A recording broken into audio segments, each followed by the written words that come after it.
Ladies and gentlemen, this is a public service announcement. For regular viewers and listeners of AWI Pod, please do not be offended because this program contains good wrestling.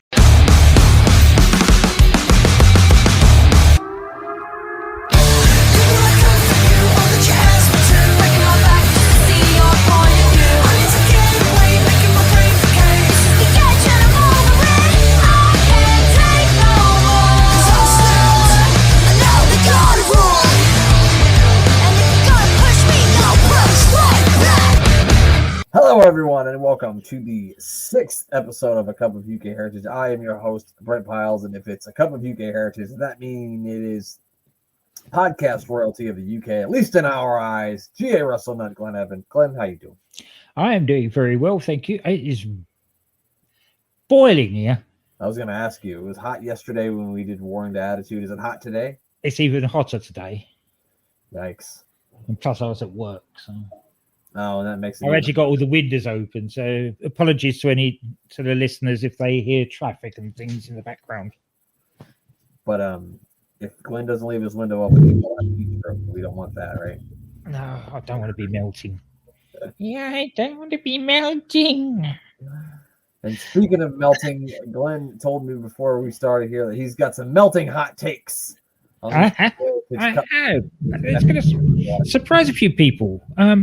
We try to always be positive about these things, and there was nothing wrong with these matches, but it's just little bits and pieces that I need to get off my chest. It can't always be rainbow and sunshine, you know what I mean? No. So let's do it. Let's get into it. The first match we're looking at this week is former Jobber of the Week, Jack Stars, has got himself a title opportunity this week, surprising to many. He's taking on Tyler Bate, of course, for the NXT UK Heritage Cup. Where I was a little surprised to see that Jack Stars got a Heritage Cup championship match. I was shocked to find out that ever happened. It was a case of that. It was just after it started with Dave Mastiff. Oh, okay. They were building him up at that point. Tyler basically said, congratulations on what you've done. You deserve a shot. Oh, well, what a nice guy. As champions do. Yeah, all the time. At least he didn't challenge 3 guys to a championship, because that's what Wes Lee would have done. And that was my first note, by the way. You got in there before me. From the POB Jobber of the Week to number 1 contender, Jack Stars. What a rising star story, Glenn. That Jack Stars certainly was. Good little wrestler. Yeah, not bad. I didn't mean to diminish him to say that I was surprised that he got this match. It's just he was Jobber of the Week, so I didn't expect him to get a Heritage Cup championship match. But here we are. First round had a lot of arm bars and wrist locks. It felt like, at least to me, Stars trying to pick up the pace a little bit toward the end of the round. What do you think? Yeah, it was that first round. Right. Is that nearly every first round? It's very surprising when there's not that feeling out process in the first round. To be fair, they've basically explained it enough times to us now that it's acceptable that nobody wants to make a mistake in the first round, because you go down 1-0 in the first round and then you're really up against the wall. Yeah, that's like in a soccer match. If you're down 1-0 in the first 10 minutes, that's like being down 1-0 in the first round. And then not to get it wrong, because there are points where people have gotten falls in the first round, so it does happen. So it does happen to keep you on your toes, but most of the time it's a feeling out process. Yeah. And to be fair, there's a couple of times there where Jack countered Tyler, and one of those led to a near fall. Yeah, he almost got him at the very end of the first round, I think it was. It was.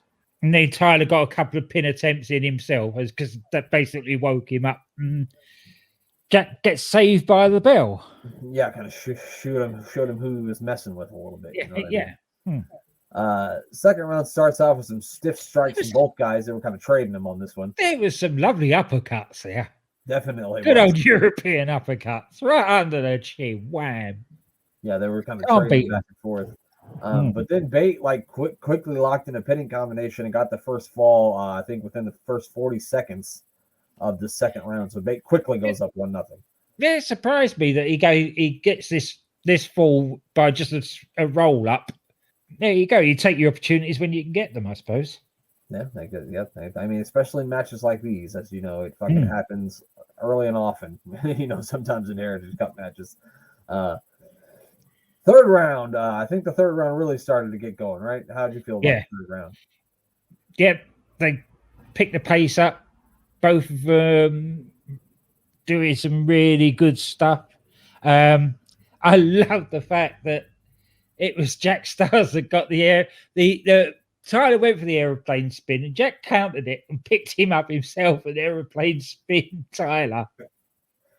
Yeah, that was great. And then what I really liked too is when he was done with the airplane spin, he kind of dropped Tyler out of it and then hit him with a big uppercut, which I thought was really, really cool too. Yep. And picks up the equalizing fall, which was amazing.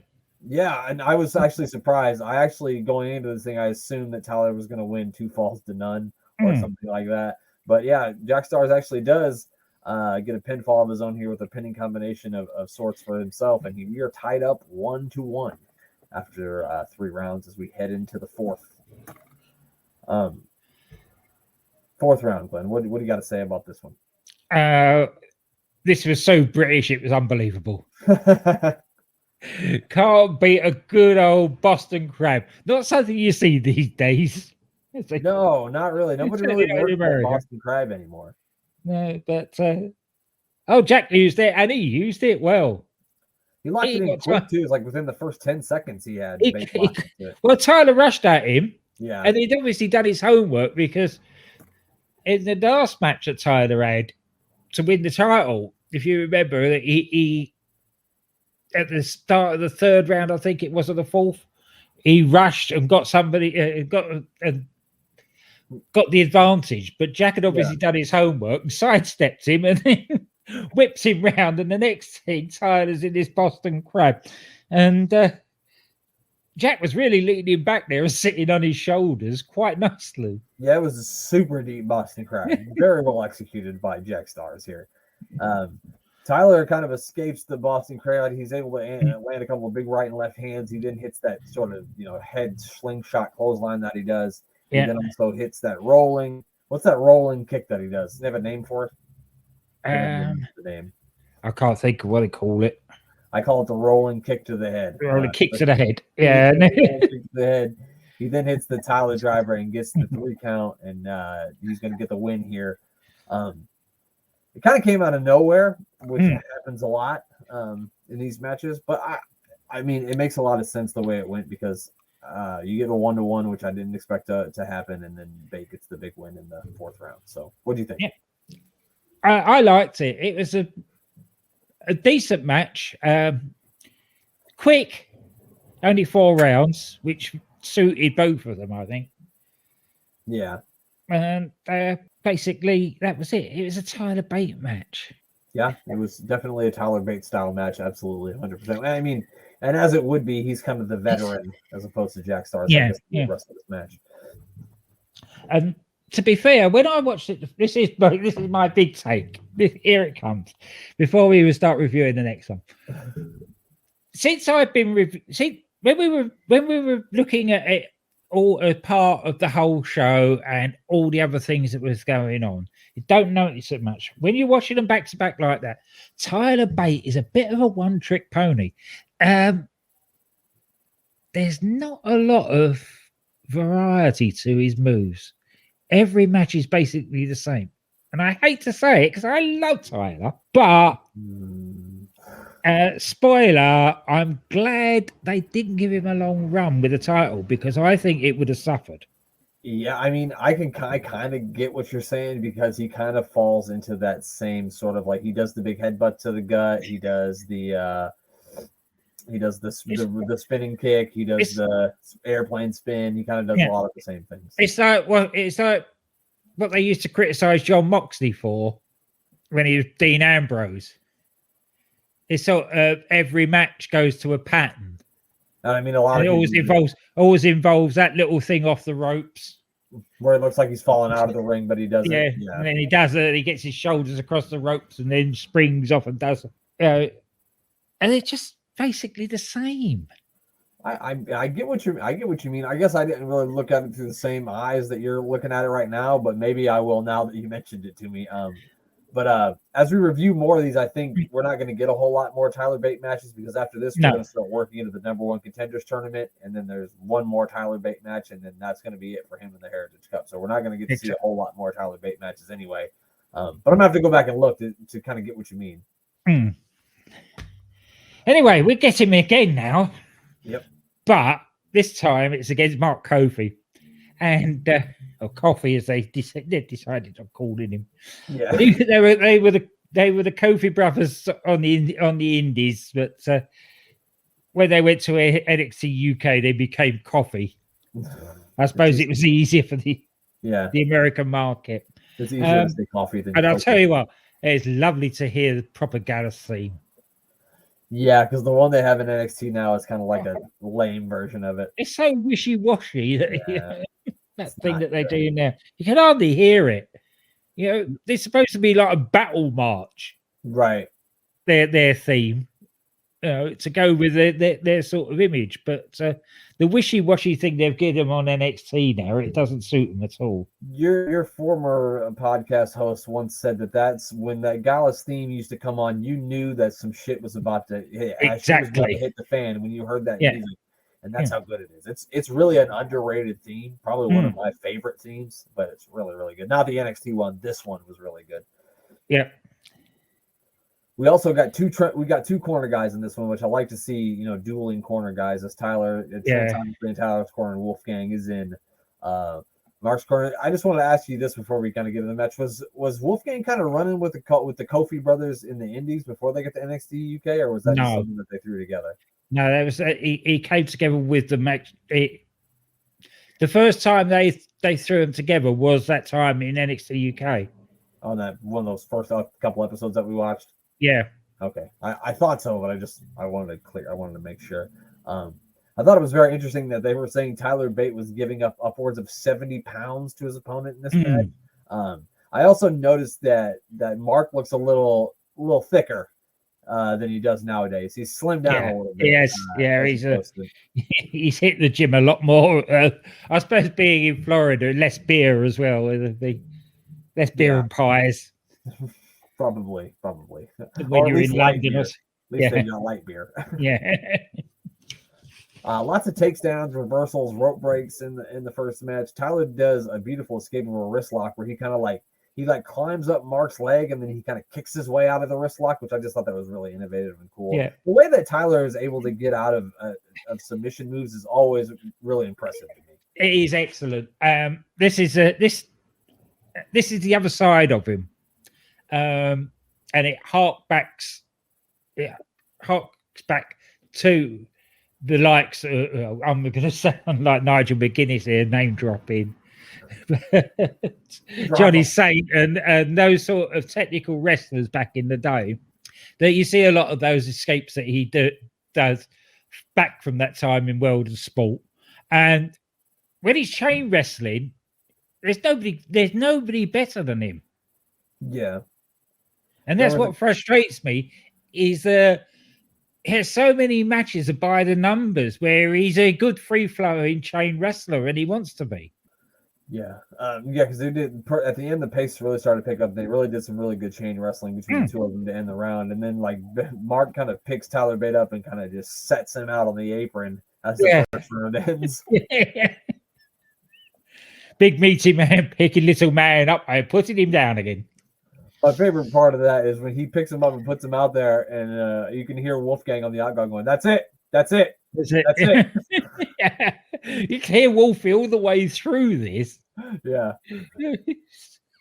I just thought that was so good. It's like, look, we got out of this round, nothing.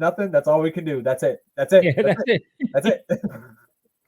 I thought it was great. Second round, Mark Coffee really started to control the early part of the round. There was some wonderful stuff here where he would not let Tyler go.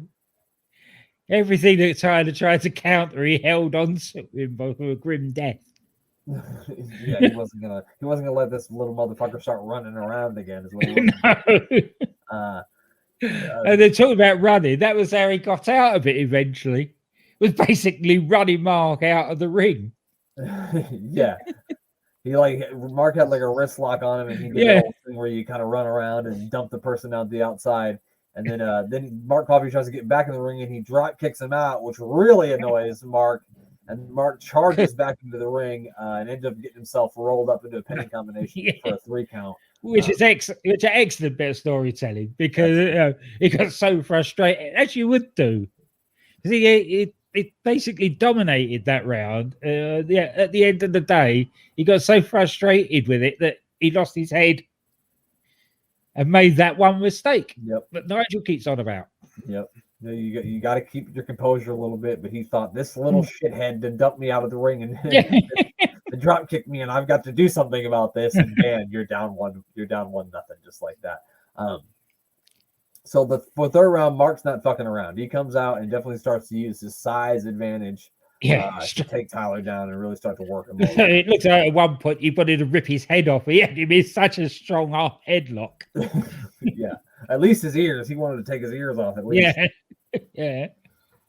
Eventually, Tyler hits, like we talked about this a second ago, he hits that big headbutt to the gut that he does. Tyler then tries to hit the slingshot clothesline, but Mark counters with the big back body drop. He then also hits a Russian leg sweep. Russian leg sweep. That was a lovely move. That was from. You don't normally see it from the bigger guys. I know.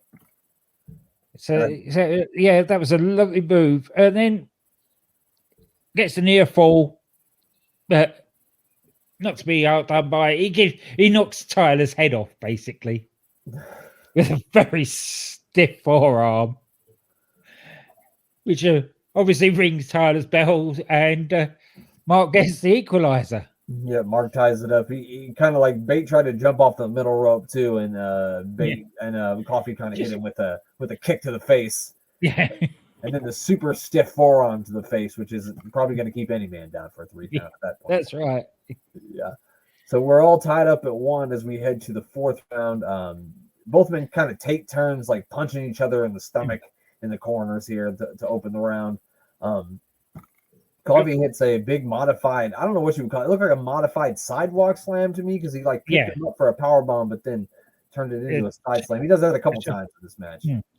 Yeah, there was a lot of near falls in this round. There's a lovely exploder suplex from Tyler as well, which you don't see from him very often, that landed Mark right on the back of his head. And I mean, for a guy Tyler Bate size to pick up a guy Mark Coffey size, especially at this point, and do an exploder suplex is pretty fucking impressive. You know? Because I mean, at times this looks like a little kid fighting his brother. I realize that Tyler Bate's like really strong. You call him the big strong boy, but at times it looks like a kid fighting a big brother. It did. It did. And then I loved when Tyler gets him up in the airplane spin, because he has to, because he's a big strong boy. He has to airplane spin everybody. Yeah. Mark was so wobbly on his legs when it finished. You don't normally see it. You don't normally see it sold as well as that. The guy coming out of one of those and being that dizzy. And my favorite thing on commentary, Andy Shepherd goes, "I'm sure Mark Coffey's had a lot of those nights." So I thought that was really... And you know he probably has. Yeah, he hits another one of those modified sidewalk slam suplexes Mark does, and then he tries for a bulldog off the middle ropes, but Tyler's able to avoid it. Then both men like knock heads in the corner, and that's kind of how the round ends. And then both men really look like they were on Dream Street after this. They did a great job of selling that. Yeah, and I think that both of them had decided at that point that they had been a bit too stiff. Yeah. Because to say for round 5 went very quickly would be an understatement. Yeah, they did get out of town quick. So it didn't. Honestly, I wasn't sure that Mark Coffey is even going to be able to answer the bell for the 5th. No, it didn't look like it, did he? He was real wobbly. Yeah, he looked like, in the cartoons back in the day, the guy hits his head and then had the stars. So that's what it looked like. He looked like he was looking at the stars. Yeah. If that wasn't legit, then he did a great job of selling it, because it looked like he fucking had no idea where it was. But I actually think that was legit. I think that there was an audible call there. because basically Mark Kofi finds Tyler rather than goes for it. So Tyler puts himself in there. So then he whips him against the post. Yeah. You get a big clothesline from Tyler, the Tyler driver, and that's it. It's all over. Yeah. That's what they decided that they were going that he needed some medical attention, I think. At least the smelling salt. Yeah, that was it. And like as I'm watching the match, I'm looking at how much time is left on the show. And when this match started, I think there was like 16 minutes left in the show. And just the way it was building, that felt like it was going to go to a 6th round. You know what I mean? It felt like it was going to go past the 5th and the 6th round. And they may have just knocked heads and they just had to get out of there. Yeah, that's what I think happened. Because for those two, that was a very quick finish. Yeah. It was definitely interesting. Glenn's got his hot take. You all heard it here. Yeah. Tyler's a bit boring. That's my hot take. Oh, no, just kidding. So next week's episode, the episode 7, we are going to start to get into the number 1 contenders tournament. Thank God. Which I think is one of my most favorite things that I remember from my time of watching NXT UK. So it's going to be really fun. I'm trying to pull up right now. Okay, so the 2 matches we're going to look at, the 2 first-round matches, are going to be Noam Dar taking on Mark Andrews, which should be a fantastic contest. And Kenny Williams will take on the artist formerly known as Oliver Carter. You'll now know him as Oro Mensah on NXT. So those should both be really good matches. I'm looking forward to seeing some of the cockroach Kenny Williams. Yes. Yeah, we're not seeing any yet. So it'll be good because there's been quite a while. That's a good thing about these NXT Heritage Cup matches is that they didn't sort of cram them in. Yeah, there was like one every 2 or 3 weeks. Yeah. Well, Glenn, you got anything to plug before we get out of here? All the usual suspects. DDT with DCE and Doc. Bang Bang. Andy has done. He had a guest drop on him at the last minute, so he's done this week's episode on his own and did a wonderful job of it. He even discovered Lex Luger's mum. Yes, he sure did. And go listen to that if you want to find out who that is. Potato Face herself. Big Potato Face. We're going to be having our friend of the show, UCT Rob, on soon, watching WrestleMania with us. He does I'm booking the territory with Danny. They also do being the Elite Gator Golf Tournament. Like we said, we're going to let Rob explain that further because we don't even really understand it. They're coming to the end of the run of their little sort of mini series on Tank Abbott. I'm booking the Tankatory that's coming towards an end. And Danny and Sai have done an amazing thing this week on the Doctor Who podcast. Early episodes, the BBC, if you don't mind me just going into a little ramble here for a minute. Back in the day, in the 1960s, the BBC used to save money by just recording stuff, showing it, and then wiping the tape to put something else on it. Oh, it's just like they just get rid of the tape and put stuff over it. Wow. Yeah, so basically a lot of early Doctor Who went missing. They've gone from like 350 something missing episodes down to 90 missing now. One of the ones that and the one they've watched, listened to this week, really more than watched. It's a 4-part series, and 3 of the parts only have still photos and audio of the episodes, and 1 episode that survived. And they've managed to review it and do a really good job of it. That's impressive. It is. That's more impressive than Andy doing a podcast by himself. Yeah. He didn't know. He did a good job, though. Well, I'm not Anyway. trying to take the piss out of him. I'm just saying to review a show that's just steal clips and to review a Yeah. TV show that's just steal clips and audio is pretty fucking impressive. It is. They've done a really good job of it. Anyway, that's it. That's all my plugs for this week. Make sure you check out Sports Wire Radio, and as always, give our buddy Thomas Price a follow at Thomas Price 2017 on Twitter and at Thomas Price 2020 on Instagram. And of course, give the other third member of our tag team here, the Mayor of Canton, a follow on Twitter at Mayor of Canton. He does a meal with the mayor every Wednesday, which would be tonight. So if you're looking to find out what fast food you should eat, and you live in America, and if you don't live in America, then you can eat your heart out like Glenn does every Wednesday. Yeah, I do. Make sure you check that out. I look forward to every Wednesday when I find out what I can't eat. And also, check out our newest episode of Warring to Attitude, where we review the last Raw is War before WrestleMania 13. It's kind of an iconic episode of a Raw with an iconic ending to Raw. And we also watched Mini Mankind and Mini Vader take on Mini Goldust and Masseria Sangrata, and the Mayor joined us for that little short match, and it was a fucking hoot. So check that out on whatever podcast you listen to, or you can watch it on YouTube.